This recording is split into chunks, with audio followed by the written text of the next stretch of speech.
Thank you so much for your time. My name is Miriam. I am a Kenyan journalist and also have interest in international relations. In case this is your first time stopping by here, a very warm welcome to you. And in case you're a returning subscriber, thank you so much appreciated.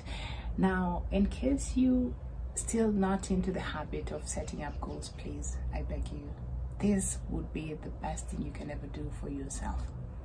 Goal setting is very key. It will help you, it will clear your life, it will give you a clear roadmap on what to do. It will help you in prioritizing, even where to put your resources and your time and all that. So goal setting is very important. Forget the resolutions, the New Year resolutions and stuff. I don't do that. What I do, I goal set.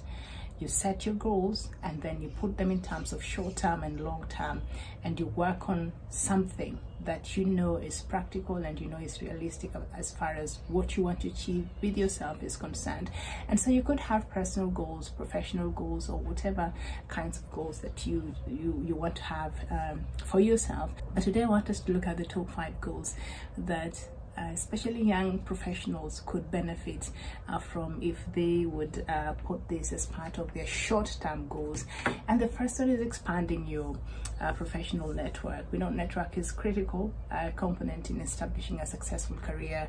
Make sure you surround yourself with people who are like-minded, people who are better than you, people who you can learn from, and you have different people but in your career or in your profession. So if your professional network is lacking, or the people that you surround yourself in your career are not people that you can learn from, then you need to think about ways in which you can expand your professional career and your professional network, because it's very key and critical. Professional networking is really important.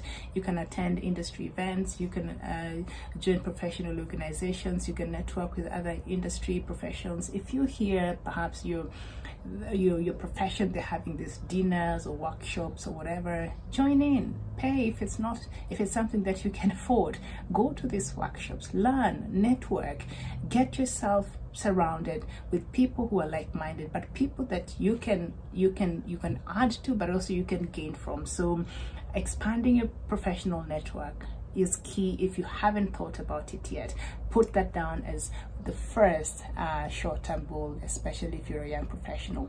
The other goal should be improving on your hard skills. Now, hard skills typically focus on specific needed tasks, specific skills needed to complete a task. For instance, I started working as a journalist before going to a journalism school, and I learned on the job. Started with the TV, and then at some point I really wanted to learn about radio, so I volunteered at a radio station. I learned about radio. I know how to edit, voiceovers and things like that, how to write scripts for news, for radio, and all that.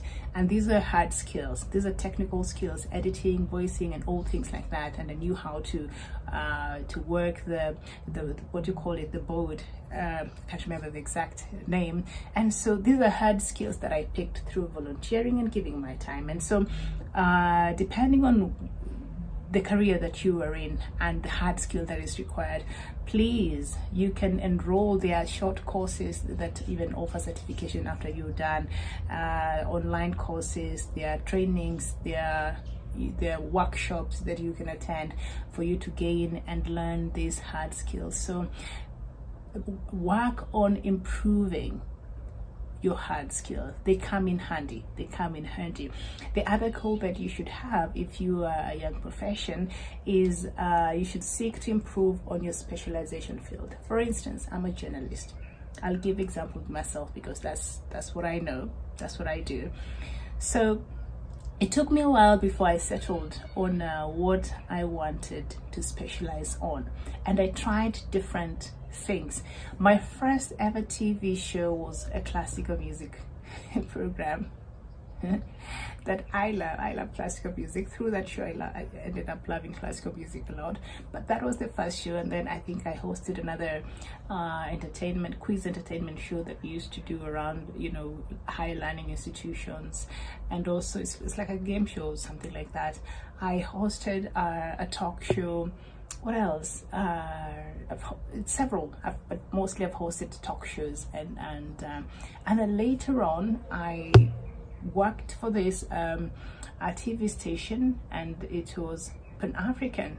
So before then, I was interacting with Pan-African news stories, and I was liking it and I was loving it so much, but I hadn't thought that that is something I would specialize on. But through working in this a television station, I developed a mad love for Pan-Africanism, and so I would like to believe that I am a Pan-African journalist, because that has become my specialization. Anything African, all the current affairs in the continent, I don't care what it is, I'm there. We can talk about that comfortably. So now that is my specialization. Okay, I'm not a Pan-African journalist, specialize in current affairs across Africa. And so that is in my field, that is what I specialized in. Because when you go to journalism school, even after I went to journalism school later, you just taught journalism, but it's up to you to choose what you want to do. Later on, you'll see people specialize in sports journalism, others on politics, others current affairs, other feature stories, other soft stories, and things like that. So it depends on where you feel you are drawn and where you know you can do well. So specialize in your field. Pick one thing that you're good at and work on it, and make sure that if someone is needed to do that thing, you're the first person that comes to mind. They will know, if you need that done, so and so is your person. They will do it the best. Okay, and so specialization in a field is very critical. So think about that, and think about, depending on which career you have or you are in, how can you specialize, and which field and in what sector can you best perform, if you specialized in. The other one is developing a relationship with a mentor. A mentor can help you navigate a career path by providing guidance and support. And this should be somebody that has vast experience and is willing to share their knowledge and experience and expertise with you, and to just help you grow. And you should understand what it is that exactly you're looking for from a mentor before you go seeking out mentorship. But mentorship is very important and critical. So find yourself a mentor, please. Do yourself a favor and get somebody who can help you, who can guide you and can help you grow. And be clear of what you're looking to gain from a mentor. That will help you a lot. And the last but not least, I know we talked about hard skills. Something else that you should have as your goal, that you should develop, is soft skills. And I think soft skills are skills that are required across board.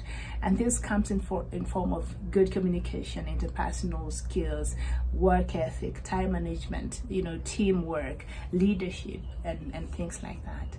I mean, these are like everyday skills that we're required to have, regardless of what a field or profession that you are in. So if you can find a way of developing these communication skills, take short courses, practice by yourself, and take up opportunities that perhaps show up in your workplaces, where you can harness and develop your leadership skills, your problem solving skills, so the next time when you put it down on your CV and you're called to an interview and you're told, give us an example, practically how you for instance, if you say you're a good problem solver, how you solve the problem. So if you don't allow yourself to take up some challenging some challenging situations and help work and find solutions, you will never know how good you are in problem solving. So if an opportunity shows up that requires problem solving, that requires somebody to step up and show leadership,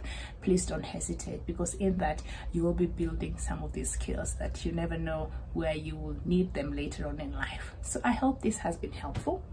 Please, if you have any other skills or other goals that you should work on, you could add it to that list. But for me, I think these are 5 very important short-term goals that any young profession should be seeking to achieve, because some of this does not even cost too much, and a lot of these even hard skills, there are even free courses online that you could do, or others are even at a very subsidized price. If you're really seeking to grow yourself, you'll always find venues and opportunities for you to grow. So I hope that will be one of the key things that you'll be seeking to do this year, to grow. We need to grow and move forward and become better people in everything that we do. Please don't forget to like, share, and subscribe. I hope to see you here on the next one. Thank you so much for stopping by. Bye bye.